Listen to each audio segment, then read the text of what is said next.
À quel moment faut-il voyager pour la Russie une fois que vous avez déjà obtenu votre lettre d'invitation? Je vous réponds tout de suite. Coucou, salut tout le monde, j'espère que vous allez bien et surtout soyez la bienvenue sur ma chaîne. Pour ceux ou celles qui viennent de me découvrir, moi je me prénomme Bianel et sur cette chaîne nous parlons généralement de tout ce qui concerne la Russie. Et pour la vidéo d'aujourd'hui, nous allons aborder un sujet très important qui concerne les étudiants qui envisagent de venir étudier en Russie ou alors ceux qui ont commencé leur procédure et qui sont en attente de la lettre d'invitation mais qui se demandent à quel moment ils pourront voyager pour la Russie. Si toi aussi tu fais partie de ces gens-là, alors cette vidéo est pour toi. Regarde-la jusqu'à la fin car je vais te donner des explications claires pour éviter des mauvaises surprises. Et avant de commencer, si c'est que tu n'étais pas encore abonné à la chaîne, fais-le maintenant et active la cloche de notification, like la vidéo et partage-la. On se retrouve juste après.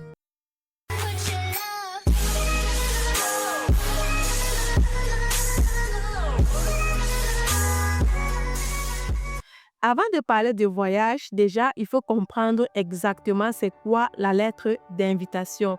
La lettre d'invitation, c'est tout simplement un document officiel qui prouve que vous êtes attendu en Russie, soit par une université, soit par une organisation, ou alors soit par un particulier. Et dans le cas des étudiants étrangers, puisque c'est ça qui nous intéresse, c'est l'université qui fait généralement une demande auprès du service de l'immigration afin de vous délivrer ce papier-là. Et c'est avec cette lettre d'invitation que vous faites une demande de visa auprès du consul ou alors l'ambassade de la Russie dans votre pays. Donc, si vous avez reçu cette lettre d'invitation, c'est déjà une étape importante. Déjà, avec cela, vous pouvez déjà faire une demande de visa et le processus est le suivant. Vous recevez votre lettre d'invitation, vous prenez rendez-vous auprès du consulat ou alors l'ambassade de la Russie dans votre pays. Si dans votre pays, vous prenez rendez-vous, alors vous le faites. Et vous fournissez vos documents, c'est-à-dire le passeport, les frais consulaires, vous remplissez le formulaire de demande de visa, les examens médicaux et tous les documents nécessaires qu'il faut pour faire une demande de visa. Et après quelques jours ou alors après quelques semaines, vous obtenez votre visa et à partir de là, vous pouvez programmer votre voyage. Et maintenant, à quel moment exactement il faut voyager pour la Russie? Donc, avant de répondre cela, je veux d'abord attirer votre attention sur la lettre d'invitation. Quand vous recevez votre lettre d'invitation, prenez la peine de vérifier s'il n'y a pas des erreurs sur ça, si le nom est bien écrit, si la date de naissance est bien écrite, si le numéro de passeport est bien marqué. S'il y a des erreurs, alors il faut signaler immédiatement à l'université. L'université va corriger et vous renvoyer à nouveau. Donc, ne faites jamais une demande de visa avec une erreur sur la lettre d'invitation ou alors avec une erreur sur n'importe quel de vos documents. Sinon, c'est un refus de visa. Donc, prenez la peine de bien vérifier vos documents avant de faire une demande de visa.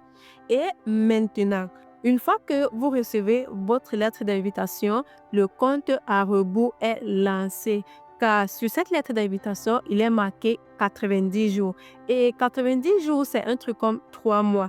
Et dans les 3 mois-là, vous devez faire votre demande de visa, préparer votre voyage et vous présenter à l'université à temps.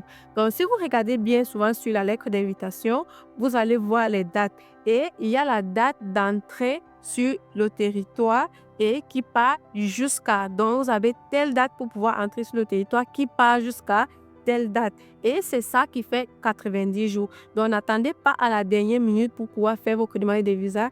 Faites-le à temps. Parce que plus vous traînez, plus vous grignotez la durée de votre visa.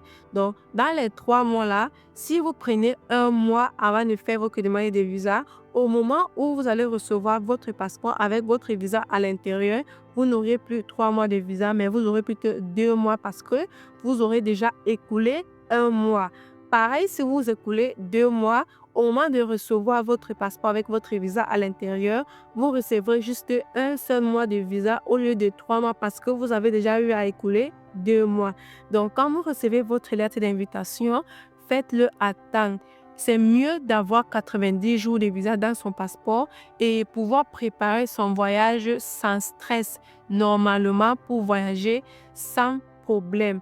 Parce qu'il faut aussi préciser que dans les 90 jours de visa ou les quelques jours ou les quelques mois de visa que vous avez obtenus dans votre passeport, vous devez encore avoir 40 jours avant la date d'expiration pour vous présenter à l'université afin que l'université puisse prolonger votre visa d'1 an.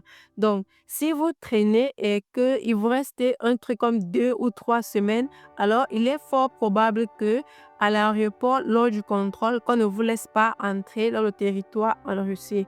Donc, avant de voyager, rassurez-vous que vous avez encore 40 jours ou alors vous avez plus. Donc, c'est même préférable de voyager quand vous avez plus de 40 jours de visa dans votre passeport afin d'être sûr que vous pouvez passer lors du contrôle et que l'université pourra facilement prolonger votre visa. Donc, le conseil que je peux vous donner, c'est que quand vous commencez une procédure de voyage, il est préférable d'enchaîner jusqu'à la fin, n'arrêtez pas en cours. Et pour résumer cette partie, il est très important de bien comprendre cela. Votre visa dépend de la date qui est marquée, c'est-à-dire les 90 jours qui sont marqués sur votre lettre d'invitation. Et aussi, vous devez absolument vous dépêcher pour vous présenter à l'université 40 jours avant la date d'expiration de votre visa ou plus même. Ça serait préférable pour éviter le stress de dernière minute. Donc, faites les choses à temps parce qu'il y a généralement certaines personnes qui reçoivent normalement la lettre d'invitation, ils font une demande de visa à temps, mais qui traînent. Ils attendent la dernière minute pour pouvoir voyager. Et quand vous arrivez en Russie et qu'il ne vous reste plus vraiment assez de temps, soit vous ne pouvez pas passer à l'aéroport lors du contrôle, et même si vous réussissez à passer à l'aéroport et que vous arrivez à l'université et qu'il faut maximum 40 jours pour que l'université puisse prendre votre passeport, l'université ne pourra pas prendre votre passeport. Donc, faites l'effort de pouvoir vous présenter à l'université à temps. Et aussi, il faut savoir qu'en Russie, chaque étranger doit être enregistré 7 jours ouvrables après son arrivée. Et cet enregistrement-là se fait généralement à l'université. Ça, c'est pour ceux qui veulent vivre dans le foyer université. Donc, quand vous arrivez en Russie, vous avez 7 jours pour vous présenter à l'université pour l'enregistrement. Donc, au-delà de 7 jours pour l'enregistrement, vraiment, vous seriez dans des problèmes. Donc, faites l'effort de vous présenter à l'université pour l'enregistrement dans les 7 jours. Ne débordez pas 7 jours. Donc, voici donc quelques petits conseils que je peux vous donner pour voyager au bon moment. Donc, le premier conseil que je peux vous donner, c'est tout simplement vérifier la validité de votre visa avant de faire la réservation du billet d'avion. Et ensuite, voyagez toujours à une date idéale afin d'arriver au bon moment. Puis, voyagez toujours en semaine, surtout pas le week-end. Donc, voyagez de telle sorte à arriver en Russie en semaine. Et aussi, prévenez toujours l'université de la date de votre arrivée. Donc, avant de voyager, prévenez l'université de la date de votre voyage.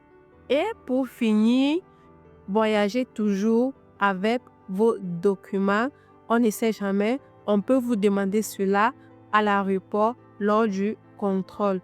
Donc, voilà, c'était tout pour la vidéo. Si cela t'a aidé, alors n'hésite pas de liker. Et si c'est que je ne t'ai pas encore abonné, abonne-toi maintenant et active la cloche de notification. On se retrouve à très bientôt pour une prochaine vidéo. D'ici là, portez-vous bien. Paka!